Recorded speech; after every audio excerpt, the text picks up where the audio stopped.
Next feature related to smart blocks, the search and replace conversion allows changing the name of an object or an existing block, renaming it in an intelligent way. Let's go inside AutoCAD. Once inside AutoCAD, we are going to type the command bconvert. Here the command appears in the list. We select an element, press enter. It found 59 instances. We can modify only one main block or accept all elements. The conversion to an existing block appears. Within this list, we can select any of them or choose suggested topics, convert them to another block, or create a new block in order to add more content. I am planning to create a new block with the name CPU. Alright, the insertion point is brought about by the geometry, and we can include those insertion points at a later time.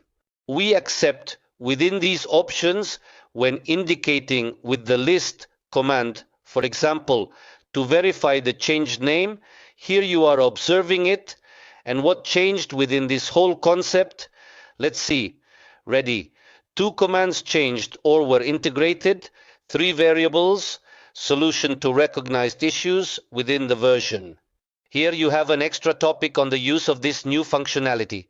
We have broader definitions available here for your documentation.